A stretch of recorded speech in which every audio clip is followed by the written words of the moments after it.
Sa video ito, pag-usapan natin ang pagkuha ng My SSS card at ituturo ko na rin sa inyo kung paano kunin yung transaction number, kung paano i-link yung SSS account niyo papunta sa inyong Discartech online account at kung paano i-request ang My SSS card para makuha ninyo ito at ang panghuli kung paano ito ma-register sa inyong SSS Disbursement Account Enrollment Module. Kaya tara, samahan nyo at panoorin natin ang video na to. Pero bago yan, sa mga hindi pa nakasubscribe sa akin, kayo na ang bahala.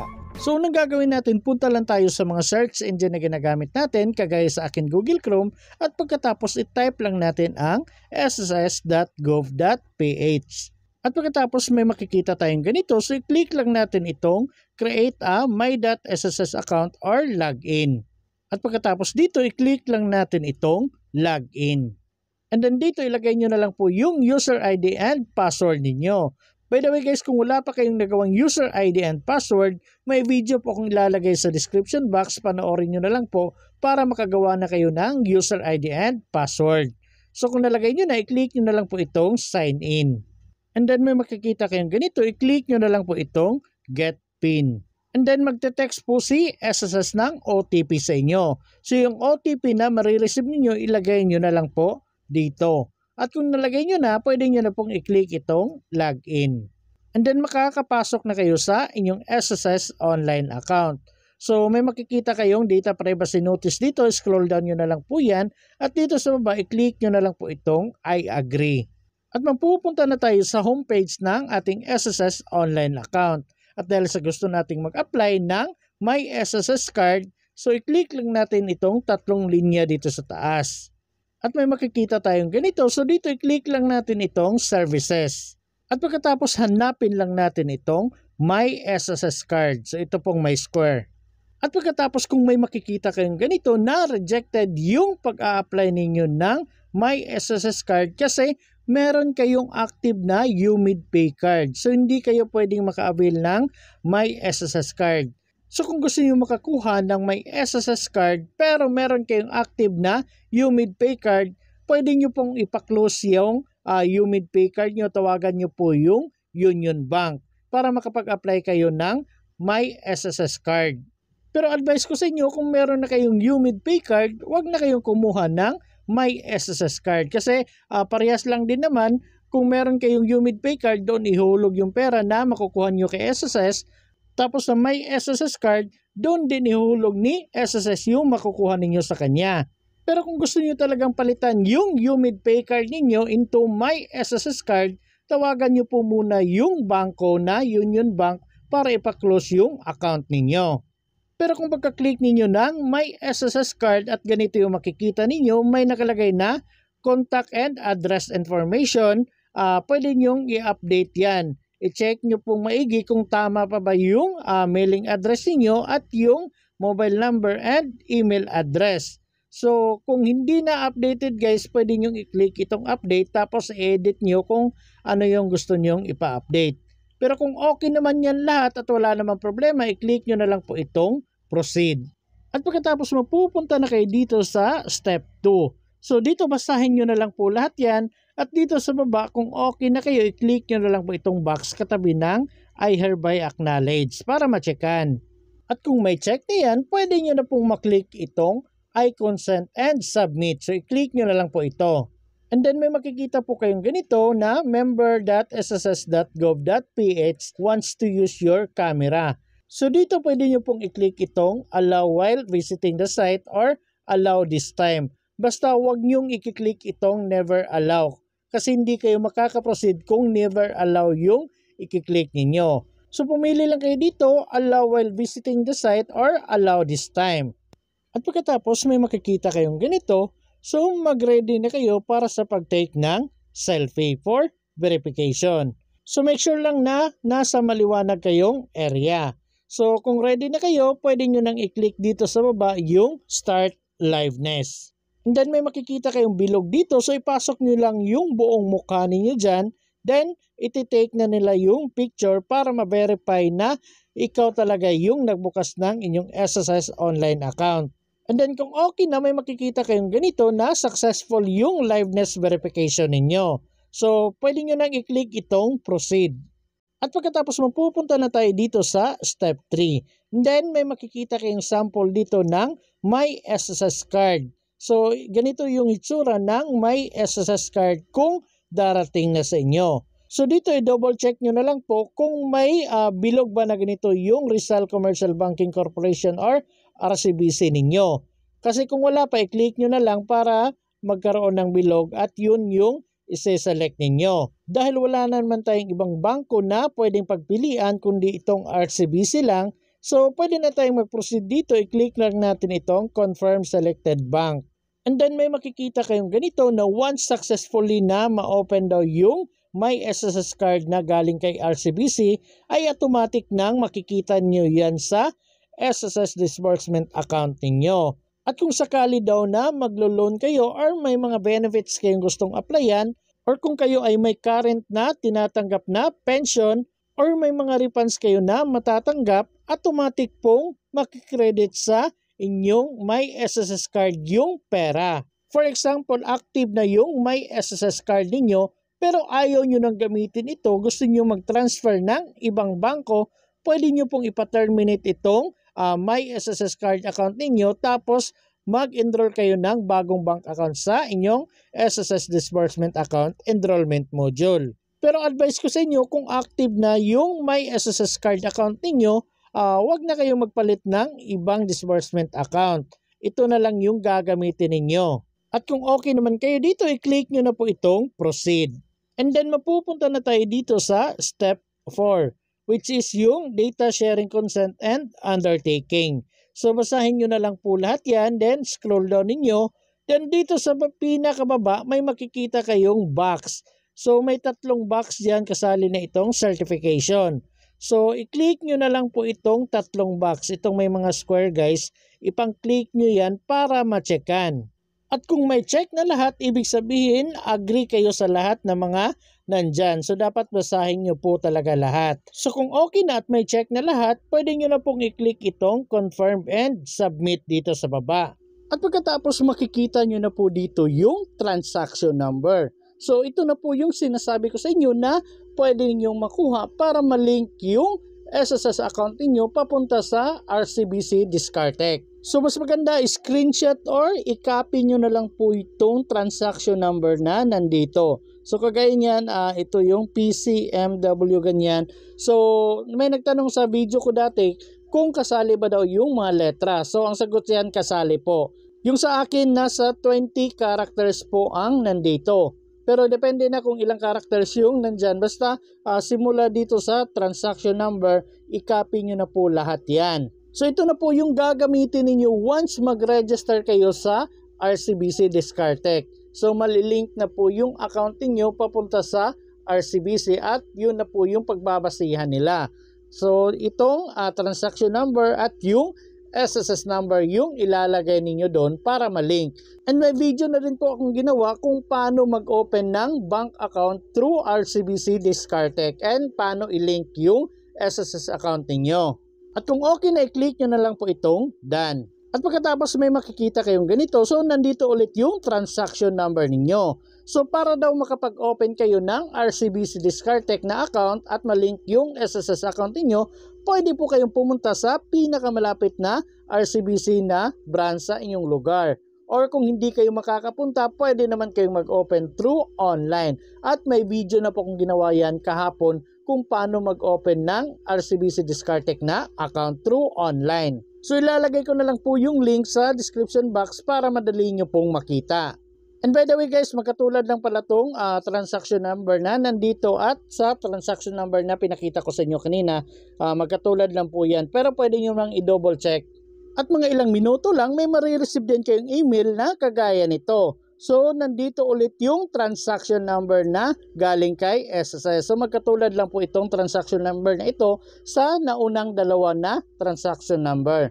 Pero take note, pwede nyo pa rin i-check yan para hindi talaga magkamali sa pag-link doon. So ganun na kadali at meron na kayong transaction number, so pwede na kayong mag-proceed sa pag-open ng RCBC Discartech na account. So ngayon, para makapag-open tayo ng RCBC Discartech na account at malink natin yung SSS online account natin, unang gagawin natin, punta lang tayo sa Google Play Store ng ating mga cellphone. At pagkatapos dito, i-search nyo na lang po ang RCBC Discartech. So ito po yung logo niya at ganito po yung pangalan, RCBC Discartech. So i-click nyo na lang po itong install. And then, antayin nyo na lang na ma-install yan. At pagkatapos kung okay na, i-click nyo na lang po itong open. And then, may makikita kayong ganito kung gusto nyo ba daw makareceive ng notification galing kay Discartech. Kung gusto nyo, i-allow ninyo. Pero kung hindi, wag nyo nang i-allow. Nasa sa inyo na po yan. And then, may makikita kayong ganito. So, dito sa baba, i-click nyo na lang po itong tara na sa Discartech. At pagkatapos may makikita tayong ganito. At dahil sa wala pa tayong account, hindi tayo pwedeng makapag-login. So, i-click lang natin itong gumawa ng Discartech account. At pagkatapos may makikita tayong ganito. So, dito guys, piliin nyo na lang po itong SSS member gamitin ang SSS reference number. So, ito po yon. So, i-click nyo na lang po ito. And then may makikita kayong terms and condition. So basahin nyo na lang po lahat yan kung gusto nyo basahin dahil napakahaba niyan. Scroll down nyo ng scroll down, mga ilang scroll down yan, marami talaga yan, hanggang sa umabot kayo dito sa I agree. So may makikita kayong I agree dito sa pinakababa.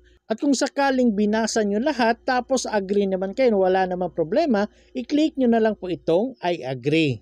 And then may makikita kayong mga tanong dito, kagaya niyan, ikaw ba isang Pilipino? So kayo na balang sumagot dyan. Click nyo na lang yung susunod. And then ito naman, ikaw ba ay citizen or residente ng US? So kayo na bahalang sumagot dyan.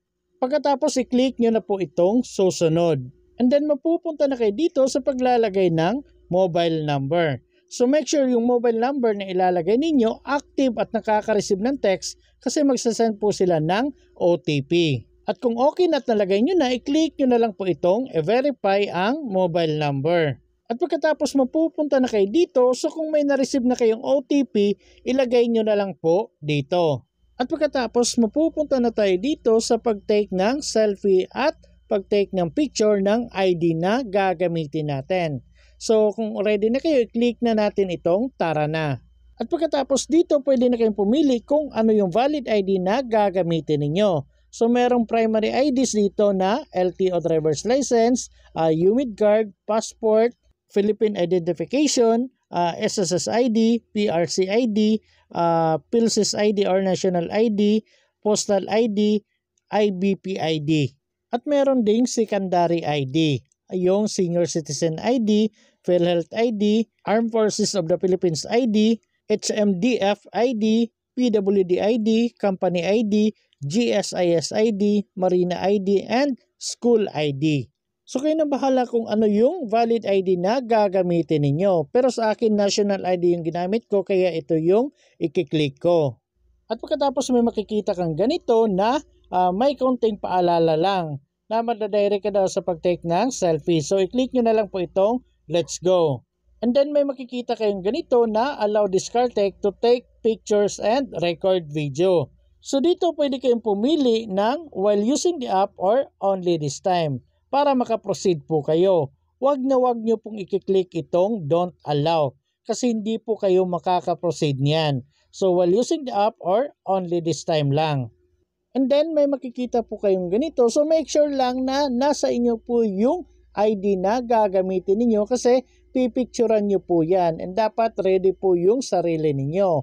At kung okay na, pwede nyo na pong i-click itong capture. So hindi ko na ipapakita sa inyo, basta picturan nyo na lang po yung valid ID na gagamitin nyo, yung harap at likod. At pagkatapos mag-take po kayo ng selfie. Pagkatapos nun, mapupunta na po kayo dito. So makikita nyo na po yung information sa ID na ginamit ninyo. Nandito na po yung pangalan, yung birthday ninyo, at yung ID number ninyo. So i-double check nyo na lang pong maigi. So kung okay na, pwede nyo na pong i-click itong yap, ako yan. At minsan guys, sa dami ng gumagamit, mapupunta tayo dito sa paglalagay ng code. Pero wala pa tayong code na nalagay kaya hindi tayo makakaproceed. So kung ganito yung lumabas, pwede nyo pong i-close muna yung Discartech na application tapos bumalik kayo. So ngayon mapupunta na po tayo dito sa paglalagay ng transaction number at SSS number. So yung transaction number na sinabi ko kanina na nakuha nyo doon sa inyong SSS online account, dito nyo po yun ilalagay. So i-copy nyo, i-double check nyo maigi, then ilagay nyo na po dito. At pagkatapos ilagay nyo din po yung SSS number ninyo. At kung okay na at nalagay nyo na, i-click nyo na lang po itong susunod dito sa baba. And then mapupunta na tayo dito sa paglalagay ng personal details. So ilagay nyo na lang po yung marital status ninyo, yung gender, tapos ilagay nyo po dito yung place of birth ninyo. At dito naman sa baba, automatic nang malalagay yung email address ninyo kasi doon po yan kinuha nila sa inyong SSS online account kasi nakalink na po. So kung okay na, i-click nyo na po itong susunod. At mapupunta na tayo dito sa paglalagay ng home address. So dito ilagay nyo na lang po yung buong address ninyo. Kayo na bahalang maglagay dyan. At dito sa pinakababa may makikita kayong same as present address. So kung magkatulad lang yung home address at present address niyo, pwede nyo pong i-click ito para ma-checkan yan. Pero kung hindi magkatulad, wag nyo pong ilagay yung check tapos maglalagay pa kayo ng present address dito sa baba. Pero kung parehas naman, iganyan nyo na lang po, then pwede nyo nang i-click itong susunod. And then may makikita kayong ganito na political exposed person. So kayong bahalang sumagot dyan or hindi lang naman yan, then click nyo na itong susunod. At pagkatapos dito naman tayo sa employment details. So kayo nang bahalang maglagay ng occupation ninyo, yung sector, yung nature of work, industry, tapos yung magkano yung income ninyo. So kayo nang bahalang mag-fill up dyan kasi personal details naman ang kailangan dyan. So kung okay na, i-click nyo na po itong susunod. And then may makikita na naman kayong additional details dyan. So kayo nang bahalang mag-fill up. And then dito sa baba may nakalagay na TIN number and GSIS number.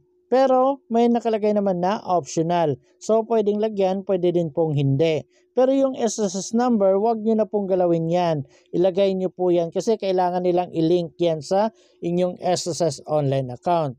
So kung okay na, click nyo na po itong susunod. And then mapupunta na tayo dito sa paglalagay at pag-confirm ng 4 digits na passcode ninyo. So maglagay po kayo ng madaling matandaan ninyo na number combination. So kung okay na, may makikita na kayong ganito na isasubmit na yung application ninyo. So mag-antay-antay na lang kayo. Then pagkatapos may makikita na kayong ganito. This is it. Ready na ang Discartec account mo. So ibig sabihin yan, nare-ready na po yung account ninyo. So mag-antay na lang po daw kayo ng 24 hours para ma-fully verified yung account ninyo sa Discartec. And then may marireceive din kayong email na kagaya nito. Your Discartec account has been approved. So, approve na yung Discartec account niyo. Then, may makikita kayong customer number dito. Then, nandito sa baba yung account number ng inyong Discartec account. So, ngayon balik na tayo sa ating Discartec online account. So, kung nandito na kayo, sundan nyo lang ako kasi magre-request na tayo ng ating My SSS card. So, para makapag-request tayo, dito tayo sa homepage ng ating online account. Tapos dito sa pinakababa may makikita kayong cards. So itong cards guys, i-click nyo na lang po yan. And then may makikita tayong ganito na available na daw ang My SSS card. Tapos may mga paalala lang dito bago daw mag-avail ng card. So ang pag-avail ng card na ito ay nagkakahalaga daw ng wala, zero. So wala kayong babayaran sa pagkuha ng card. Tapos ang laman daw ng account na yan ay 0 or yung maintaining balance niya ay 0. Tapos take note daw kung magpo-proceed kayo, dapat pumili kayo kung saang branch ninyo pipick upin yung My SSS card ninyo. Yes po, pipick upin siya kasi hindi po i-deliver door to door yung My SSS card ninyo. So for example, nasa province kayo at nag-request kayo ng My SSS card. So, kailangan nyo pumili ng pinakamalapit na RCBC Bank sa inyong lugar para doon nyo po pick upin yung My SSS card ninyo. Pero take note guys, hindi nyo kaagad makukuha. For example, nag-apply kayo ngayon, kinabukasan makukuha nyo na kaagad. Hindi po ganon. So, bali mag-aantay pa kayo ng ilang days bago dumating yung card. So, baka makikita nyo dito sa Discartec account niyo kung dumating na yung card or magte-text sa inyo or mag-email. Basta ino-notify kayo na dumating na yung card at ready to pick up na. So kung okay na kayo dyan at gusto nyo nang maka-avail ng My SSS card, pwede nyo na pong i-click itong avail na this. At pagkatapos may makikita kayong RCBC branch pickup. So dito i-click nyo na lang po muna itong area. So dito kailangan yung pumili kung saang province kayo nabibilong or pinakamalapit. Tapos dito, for example sa amin, nasa Davao del Norte kami. Kaya ito yung hahanapin namin. Pero kung nahihirapan kayong makita yung province niyo dito kasi marami to, pwede nyo naman pong i-click itong search. Pero yung client ko ay nasa Davao del Norte, kaya Davao del Norte yung pinili namin. At pagkatapos mag-antay-antay lang kayo kasi maglo-loading yan ng kaunti. Then, makikita nyo na po yung area dito. Then, select na kayo ng branch name. So, balik kayo ng bahalang pumili kung saang branch kayo ng RCBC pinakamalapit at gusto ninyong puntahan. So, yung sa client ko, dalawang branch lang yung pwede niyang puntahan. Pwedeng Panabo or Tagum. Pero sa inyo, kung marami dyang RCBC, kayo ng bahalang pumili. At pagkatapos kung ganyan, nakapili na kayo at okay na, i-double check nyo na lang po, then pwede nyo na pong i-click itong confirmed na nandito sa baba.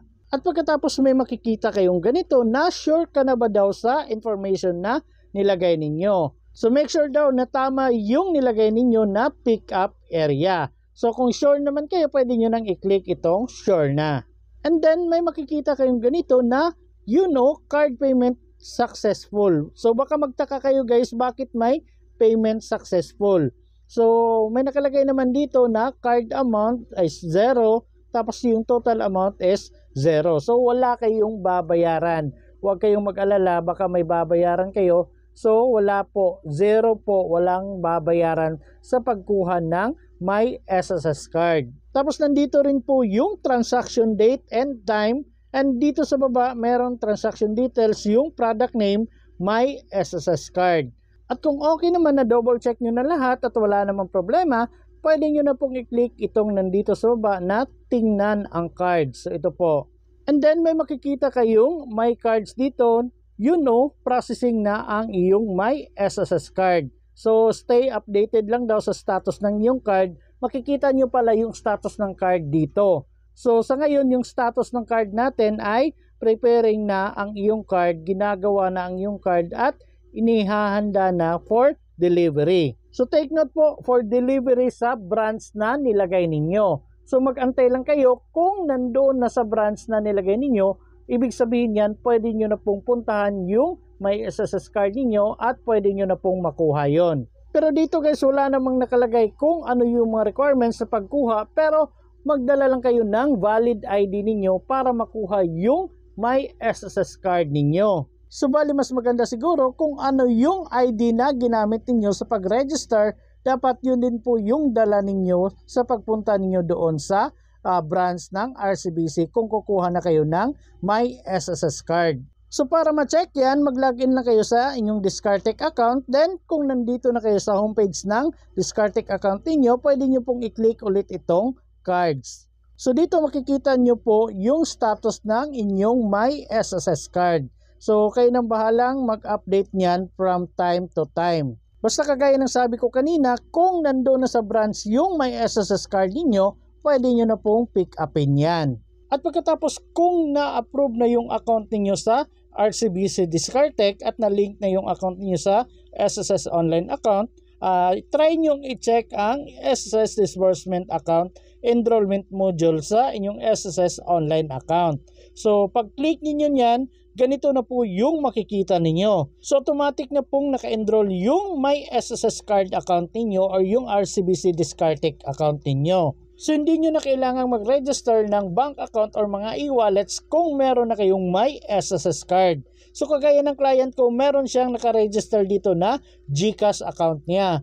Pero pagka-approve ng RCBC Discartech niya, automatic na nawala yon, tapos itong RCBC Discartech yung naka-register na lang dito. Kung noon 3 bank account yung pwedeng pa-register ninyo or 3 e-wallets, ngayon isa na lang yung makikita ninyo kung na-register na yung RCBC Discartec ninyo. So kagaya nito, nandito na yung RCBC Discartec na bank account. So registered na siya. Kung gusto na nyong mag-loan or kumuha ng mga benefits galing kay SSS, pwede nyo na po itong gamitin at dito na po papasok yung pera na makukuha ninyo kay SSS. So less hassle na po talaga siya. Kailangan nyo lang mag-apply ng My SSS card para meron na kayong bank account na nakaregister sa inyong SSS online account. So baka magtaka kayo guys, kung meron kayong bank account na nakaregister, automatic pong mawawala yan at ito na lang po yung matitira. Pero kagaya nga ng sabi ko kanina, kung meron na kayong UMID ATM Pay Card, hindi kayo pwedeng kumuha ng My SSS card. So kailangan nyo pang ipa-deactivate or ipa-close sa Union Bank yung UMID ATM Pay Card ninyo kung gusto ninyong mag-avail ng My SSS card. Pero suggest ko sa inyo, kung okay pa naman yung UMID ATM Pay Card ninyo, huwag nyo nang palitan or ipa-close yan para makakuha lang nyo ng My SSS card. Kung kailangan lang talaga na ipa-close yun, ipa-close nyo na para maka-avail kayo ng My SSS card.